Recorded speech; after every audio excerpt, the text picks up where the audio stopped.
IMF نے پاکستان کی 6 تا 8 ارب ڈالر کے اگلے بیل آؤٹ پیکج کی درخواست منظور کر لی۔ حقیقی حجم اور ٹائم فریم تو اسی وقت طے پا سکے گا جب فریقین مئی 2024 میں اس کے بڑے خدوخال پر اتفاق رائے پیدا کریں گے۔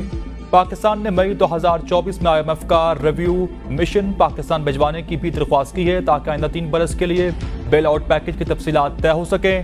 مثبت تبدیلیوں کے نقصانات کی درخواست پر IMF بعد میں غور کرے گا۔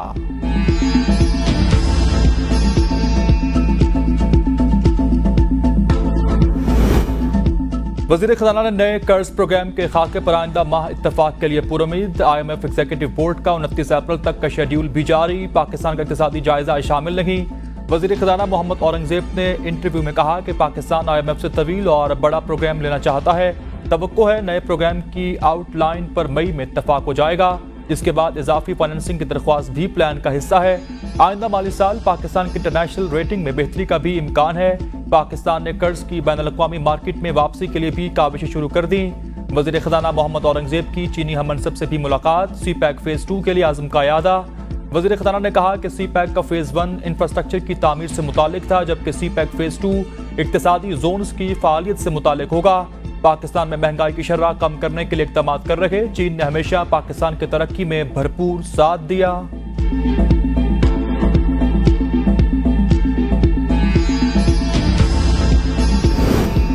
چینی کی مٹھاس ختم، عوام کے لیے کڑوی گولی بن گئی۔ ہول سیل مارکیٹ میں 50 کلو چینی کا تھیلا 300 روپے مہنگا کر دیا گیا۔ پرچون میں چینی 150 سے 162 روپے فی کلو تک فروخت ہونے لگی۔ گزشتہ ایک ہفتے میں چینی 1.5 روپے فی کلو سے زائد مہنگی ہوئی۔ یوٹیلٹی سٹورز پر بھی چینی مہنگی 155 روپے فی کلو میں فروخت ہونے لگی۔ ملز مالکان کی جانب سے 10 لاکھ ٹن چینی برآمد کرنے کے لیے لابنگ تیز کر دی گئی۔ چینی ایکسپورٹ کرنے کی ممکنہ اجازت سے پہلے ہی مقامی ریٹ بڑھ گیا۔ حکومت انتہائی خاموش۔ ملک میں جاری ابر رحمت نے تباہی کی نئی داستانیں رقم کر دیں۔ خیبر پختونخوا اور بلوچستان میں 80 سے زائد قیمتیں جانیں چلی گئیں، درجنوں گھر اجڑ گئے، کئی شہروں کے رابطے بھی منقطع، نظام زندگی مفلوج، متاثرین کھلے آسمان تلے بسیرا کرنے پر مجبور۔ خیبر پختونخوا میں تیز بارشوں کے باعث حادثات میں اب تک 46 افراد جاں بحق اور 60 زخمی ہو چکے۔ مختلف اضلاع میں مجموعی طور پر 2875 مکانات کو نقصان پہنچا، کھڑی فصلیں بھی تباہ۔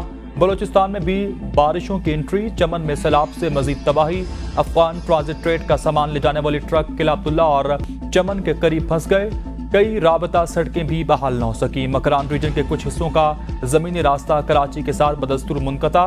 آزاد کشمیر کے مختلف اضلاع میں بھی بارش ہوئی، برساتی نالوں اور دریاؤں میں پانی کی سطح بلند، قریب بسنے والی آبادیوں کو بھی ہائی الرٹ کر دیا گیا۔ کئی سڑکیں بند، دریاؤں میں پانی کی سطح بلند، دریائے سندھ میں خوفناک زمینی کٹاؤ کا سلسلہ بھی جاری۔ کٹاؤ بڑی بستیوں کے لیے خطرہ بن گیا، زمینی کٹاؤ میں دن بدن تیزی، سونا اگلتی زمینیں دریا برد ہونے لگیں۔ شمالی علاقوں میں پہاڑوں پر برف باری بھی متوقع، پنجاب میں بھی مزید بارش کا امکان۔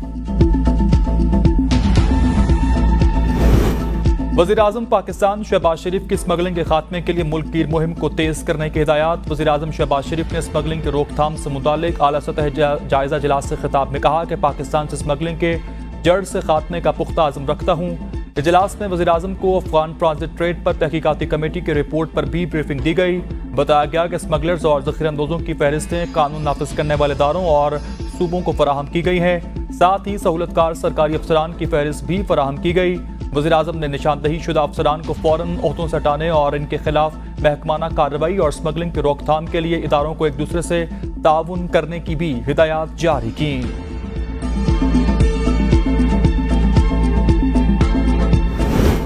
بجلی چوری روکنے کا مشن، وفاق نے خیبر پختونخوا حکومت سے تعاون طلب کر لیا۔ وفاقی وزیر توانائی کا وزیر اعلیٰ کے پی علی امین گنڈاپور کو خط۔ سردار اویس احمد خان لغاری نے خط لکھنے کی تصدیق کرتے ہوئے کہا کہ بجلی چوری روکنے سے متعلق اقدامات پر وزیر اعلیٰ کے پی علی امین گنڈاپور سے ملاقات کا وقت مانگا ہے۔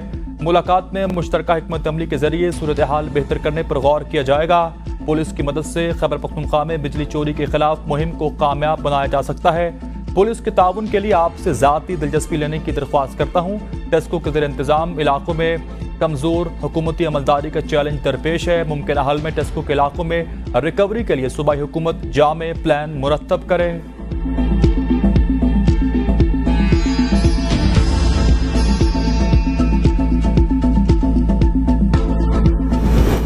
قصور میں سنی اتحاد کونسل کو جلسے کا انعقاد مہنگا پڑ گیا۔ مقدمہ درج، مقدمے میں شیر افضل مروت اور سردار محمد حسین ڈوگر سمیت 16 رہنما نامزد، جبکہ 600 نامعلوم کارکن بھی شامل۔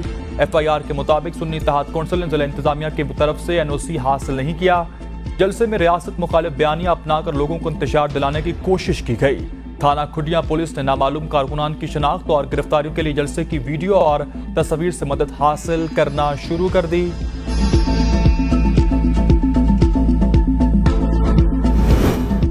9 مئی مقدمات میں علیمہ خان اور عظمیٰ خان کی عبوری ضمانت میں 21 مئی تک کے لیے توسیع۔ علیمہ خان اور عظمیٰ خان حاضری کے لیے انسداد دہشت گردی عدالت لاہور میں پیش ہوئیں۔ انسداد دہشت گردی عدالت کے جج ارشد جاوید نے عبوری ضمانتوں پر سماعت کی۔ عدالت نے آئندہ سماعت پر پولیس سے تفتیش رپورٹ طلب کر لی۔ عمر ایوب، اسد عمر اور فواد چودھری سمیت 79 ملزمان کی بھی عبوری ضمانت میں 21 مئی تک کے لیے توسیع کر دی گئی۔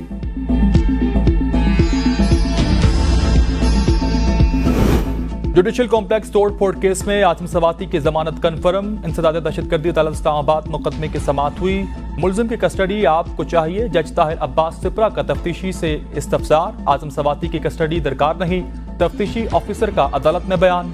عاصم سواتی نے میڈیا سے گفتگو میں کہا کہ مقتدر حلقے آئین اور قانون کی عملداری کے لیے سوچیں، پھر دیکھیں ملک کا مستقبل کن کے ہاتھوں میں دے دیا گیا۔ یہ بہت بڑی غلطی ہے کہ آپ نواز شریف اور آصف زرداری سے ملک کی بہتری کے لیے امید رکھیں۔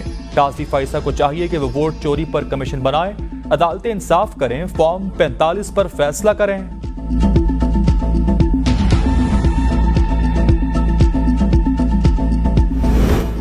پی ایس او میں غیر قانونی بھرتیوں سے متعلق ریفرنس کی سماعت۔ سابق وزیر اعظم شاہد خاقان عباسی عدالت میں پیش نہ ہو سکے، حاضری سے استثناء کی درخواست منظور کر لی گئی۔